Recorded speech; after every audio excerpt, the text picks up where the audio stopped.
Welcome back.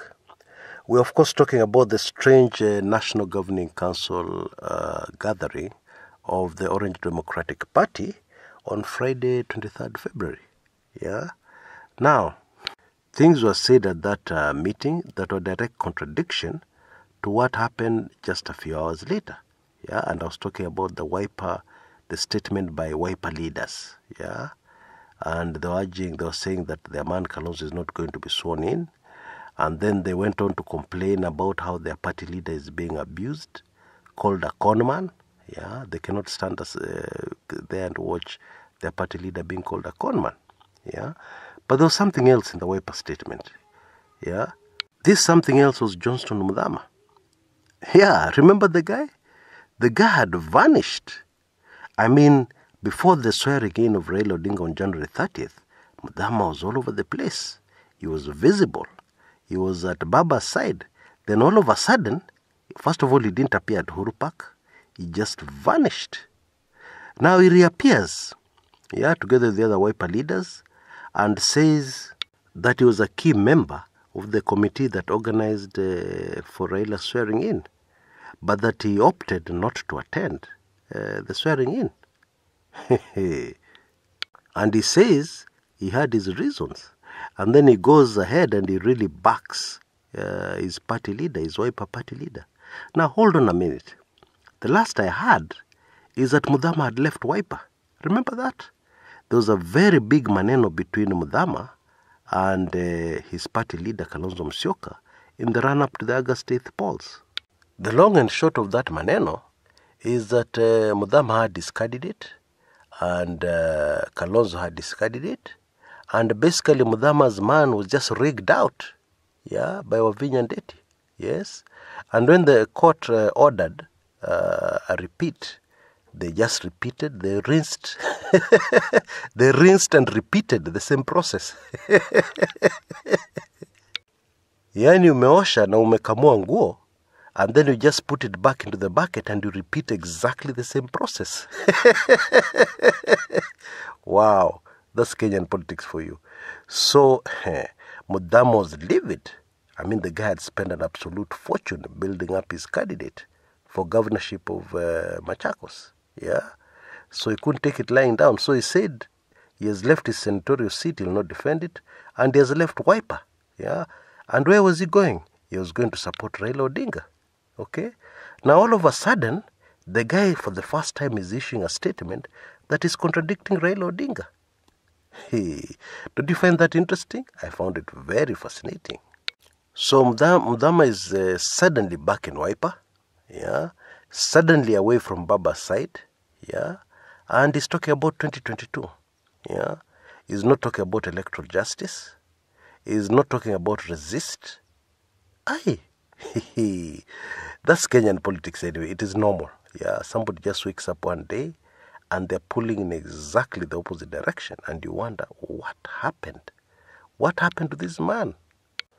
Now, I'll talk in a bit about what has really happened behind the scenes, okay? Why people have suddenly changed direction, changed tact, changed their tune, started singing a brand new song, very strange song which none of us understand, okay? But let's go back to the National Governing Council affair, okay? Now, the reason why tensions were so high and the reason why people are still firing barbs at each other is the fact that before that National Governing Council meeting, Raila Odinga found himself under a lot of pressure. ODM members were telling Baba that they saw no reason why he was still walking around with the principals. They saw no reason why he was still supporting them and pretending that NASA is together. They absolutely saw no reason why he was doing that. They said that these other parties within NASA had really betrayed the cause. They were no longer for the cause, and they were clearly sabotaging, all efforts, for the cause, of electoral justice. Now, what Raila did is that he cut off that discussion, and he said that was the wrong forum to discuss such a serious matter, and that they should stick to the agenda of why the National Governing Council was called, which was to reorganize and strengthen ODM, okay, which is exactly what went on, yeah. And Edward Sifuna, a Nairobi lawyer, was elected the new Secretary General of the party. You'll remember the last Secretary General of the party was one man called Ababu Namwamba. And it is now very clear that Ababu Namwamba fought for that post, the whole idea being to destroy ODM from the inside. Okay? Some people obviously wanted to destroy this party, yeah, long before the elections. Okay? And of course, this is not the first time this has happened. You'll remember that after the 2007 elections, another man called William Samoei Ruto was used to destroy ODM from the inside, yeah. And when it was done, what happened was that the Kalenjin community, very staunch ODM people, yeah, up to that point, very staunch, yani ODM damu, yeah, left ODM, yeah, after he had finished his work.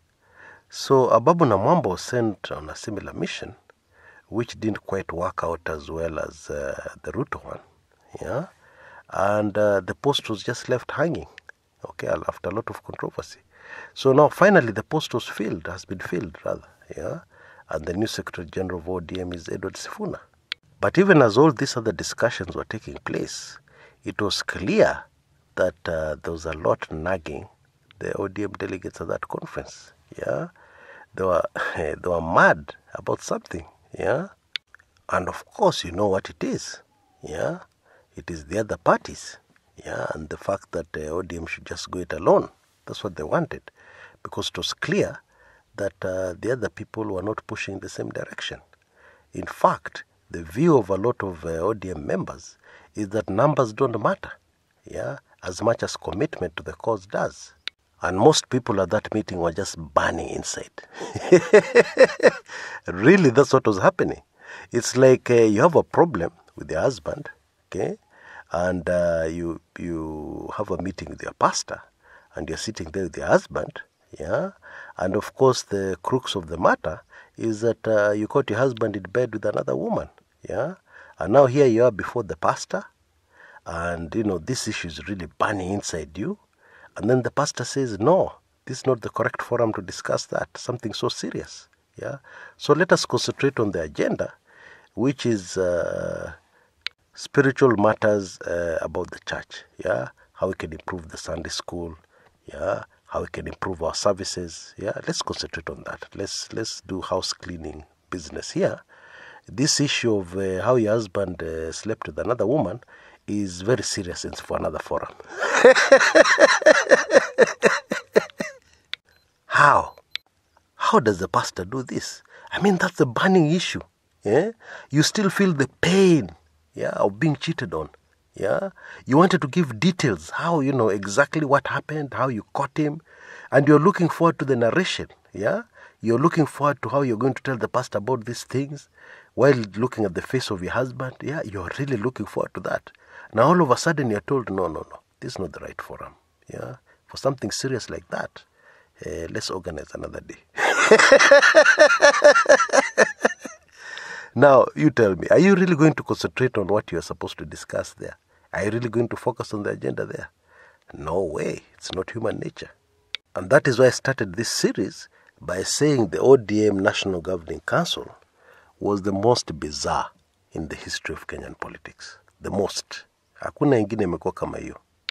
I mean, it even rivals by far, yeah, the very memorable KANU Delegates Conference, yes, at Kasarani. Yeah, what led Kasarani to be christened Kasarani Keserani. Kasarani Keserani. You know, Keserani means trouble, chaos, yeah, in Swahili. Yeah, so Kasarani chaos, Kasarani trouble, yeah.